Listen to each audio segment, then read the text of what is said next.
Hey guys, my name is Anthony, and in today's video we're going to be doing episode 4 of our Alfa Romeo career mode series. So if you want to see more videos similar to this, make sure to hit the big red subscribe button if you're new to the channel. Make sure to hit the like button as well, because it lets YouTube know that you guys are enjoying the content, and it will share it out to people who are similar to you guys, and it also lets me know that you are enjoying the content so that I can continue to make videos similar to this. So as you can see, going into the back end of HQ now, we're changing the event gearbox, which is something I hope that Codemasters fix in the near future, because I feel as if you're doing a shorter career mode season, which we're doing 16 races, the gearbox, it just wears out way too quickly. It's sort of ridiculous in my opinion. I guess it makes it a little bit more interesting because you have to take grid penalties, which means you're starting further back.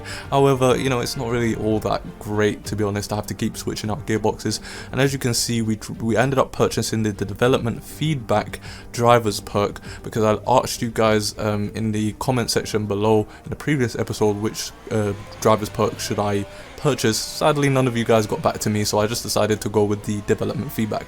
So moving on to qualifying now, this was our first run and it was okay. Honestly, my goal going into this was just to beat Daniel Kvyat, because he's our rival right now. So as long as we're beating him, we're doing pretty good in qualifying in my opinion. So 11.2, it was okay, but our second lap was actually the best lap of the entire session. So what I'm going to do, guys, is I'm going to leave you guys here so that you can see a lap of Zandvoort uninterrupted.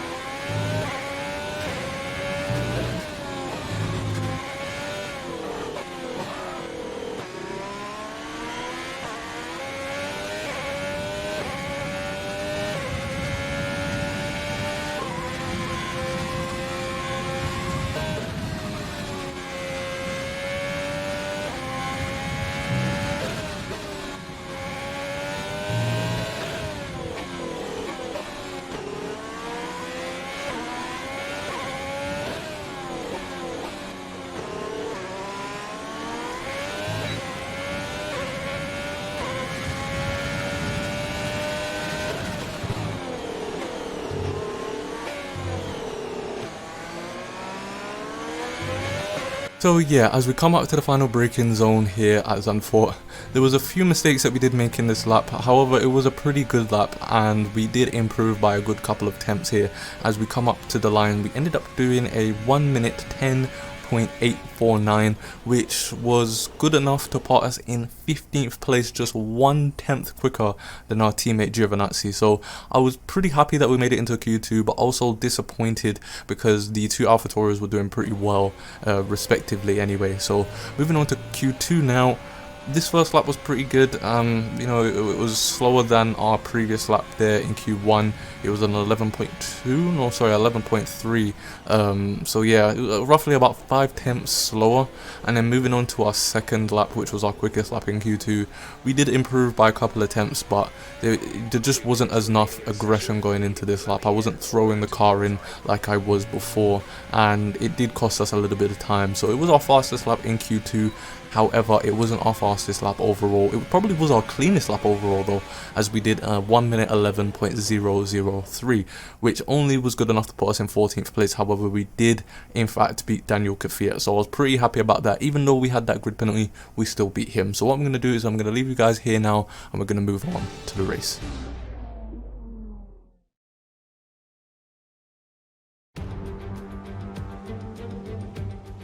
It was 35 years ago that the late great Niki Lauda took his 25th and final Grand Prix win here at Zandvoort.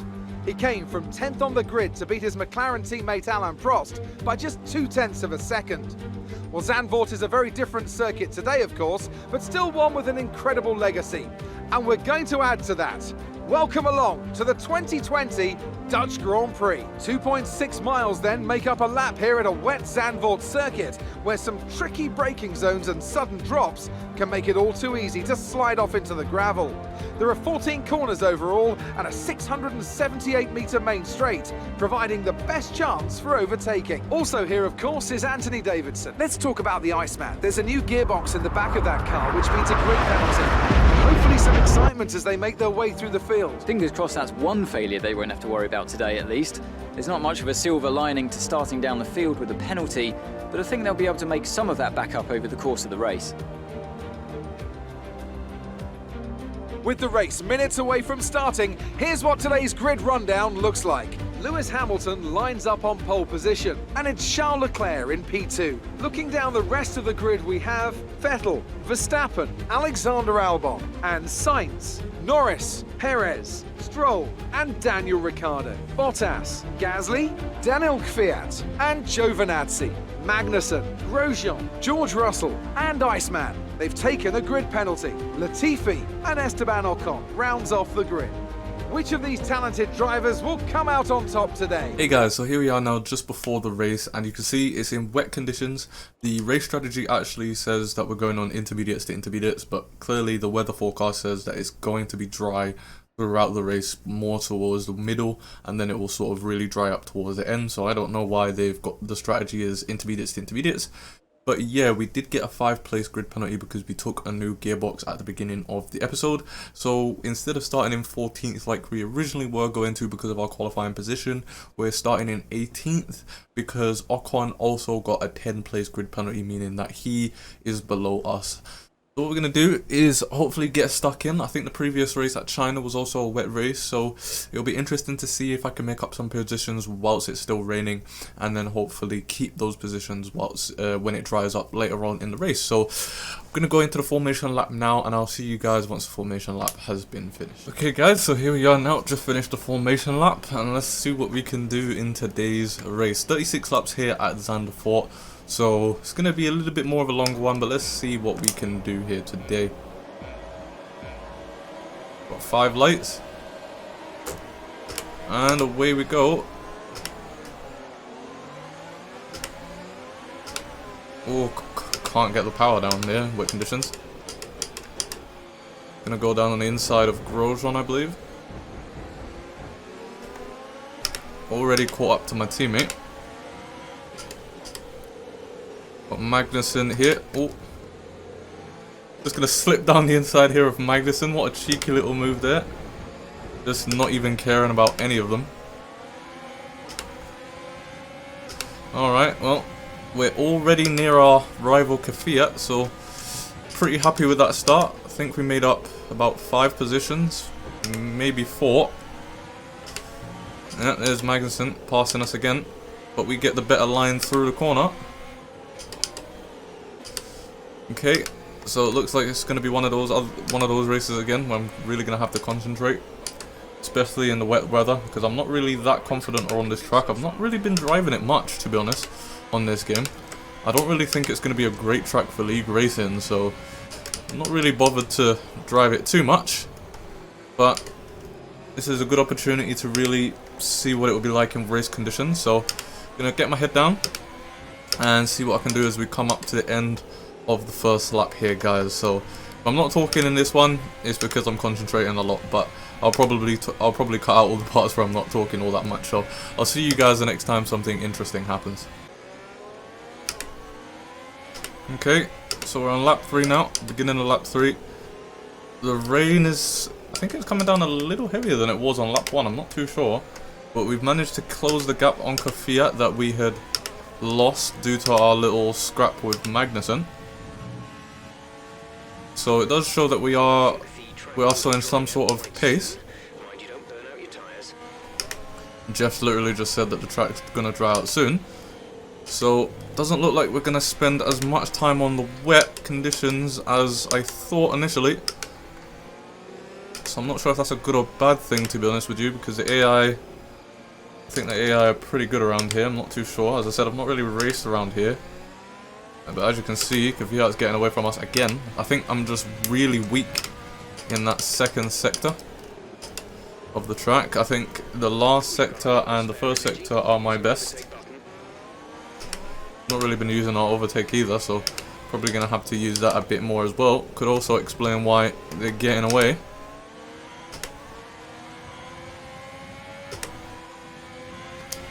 There we go, use some of the overtake, just use it until we've gotten down the straight and see what we can do here in this first sector again.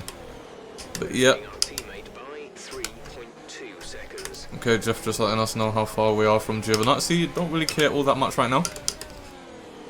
But yeah, what I'll do is once again put my head down and see if I can get past Kvyat here. Okay, this is the closest we've been to the AlphaTauri cars. They're both losing time. Right, we have a very worn-out MG UK. Our battery charge speed is suffering, and if it gets much worse, we could be forced to retire. Okay, Jeff talking about our MG UK, which is worn. Oh, we knocked into Fiat a little bit there. Hope we didn't get wing damage. No, we didn't, luckily. There's a yellow flag behind us. Yellow flag.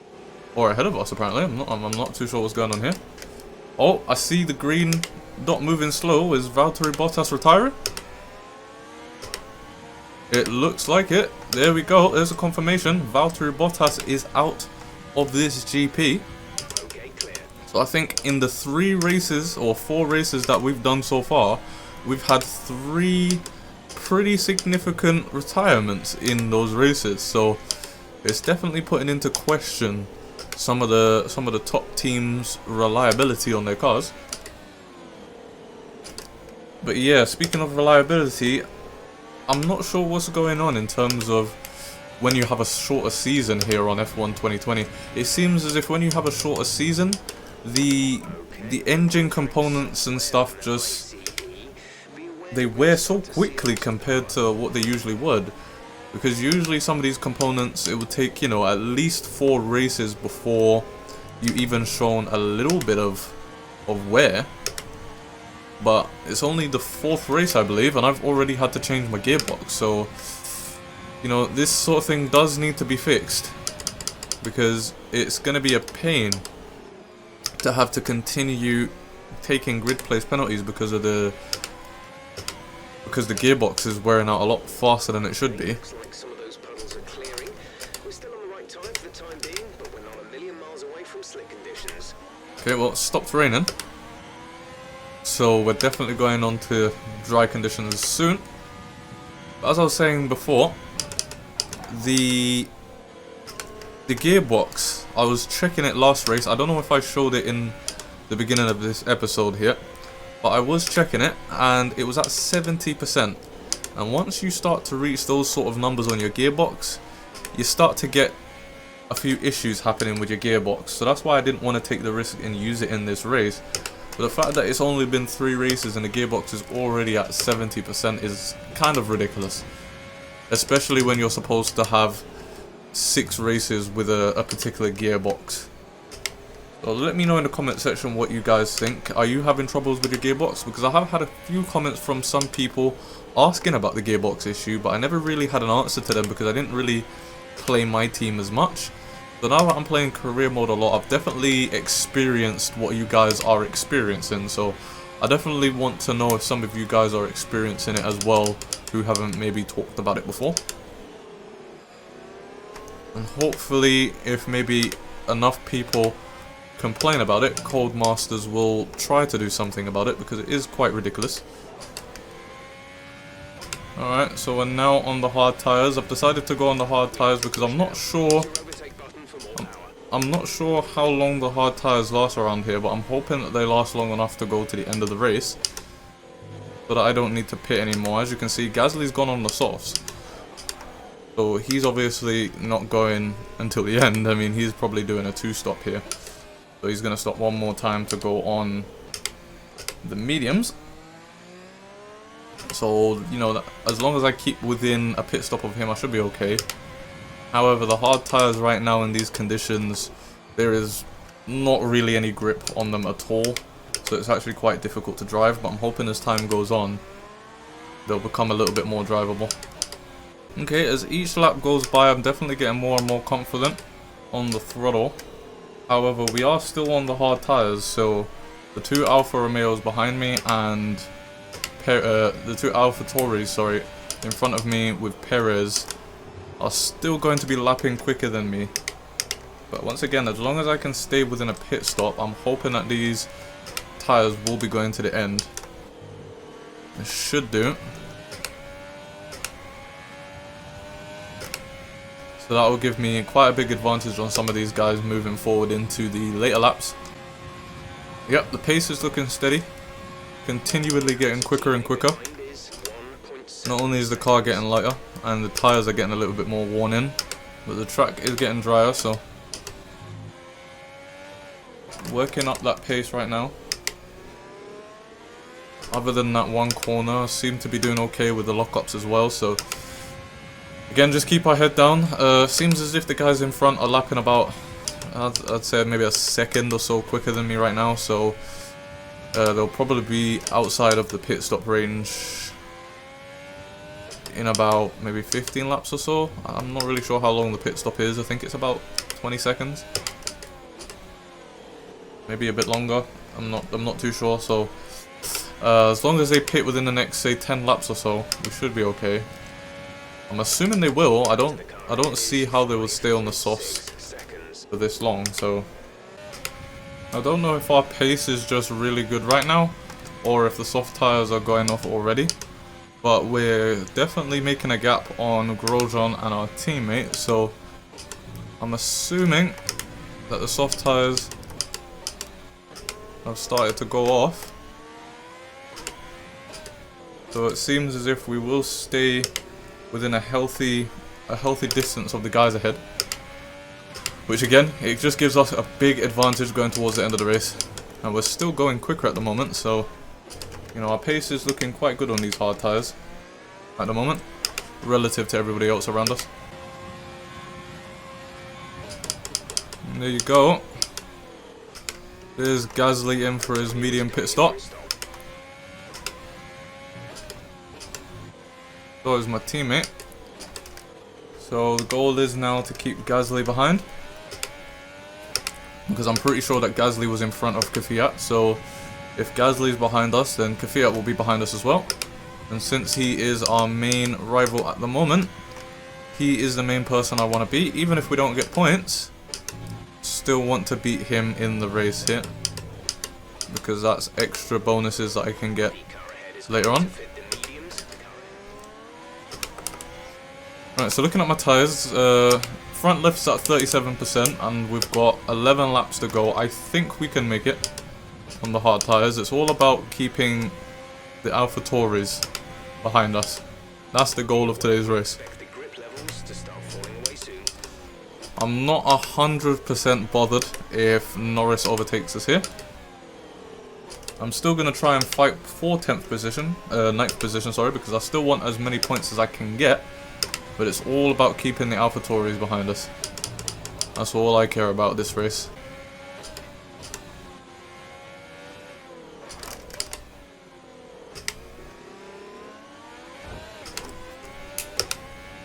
I'm not sure what happened there.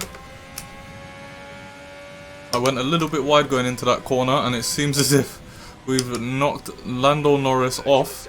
And there's a virtual safety car for that.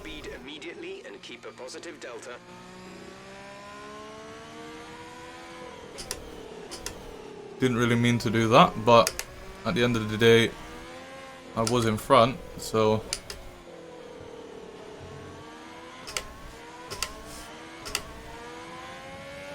did go a little bit wide there, but at the same time,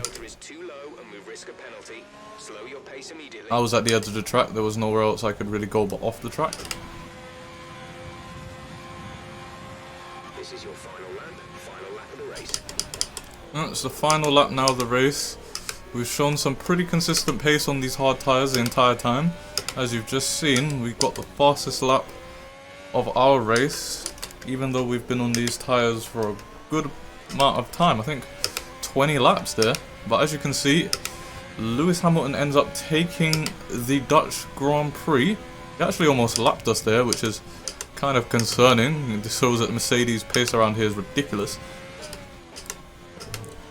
But yeah, Lewis Hamilton wins, so that's another boatload of points for Mercedes. Mercedes are just running away with the championship, just like they are in real life, it seems. But yeah, we've been performing pretty well. I think we started in P19 and we're going to finish in P9, unless we get a penalty coming up to these last few corners, which if I take it easy, I shouldn't. So yeah, 10 places gained. Well, sorry, 9 places gained. We actually started in P18, I believe. Antz, talk to me. What do you think it was that sealed the win for them?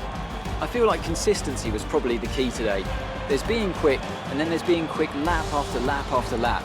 If you can do that, you can capitalise on other people's errors without making many of your own. And that's an approach that can push you a long way up the field. After an excellent performance at the Grand Prix, I'm sure there'll be plenty of celebrations tonight amongst the Mercedes team, and they certainly deserve it.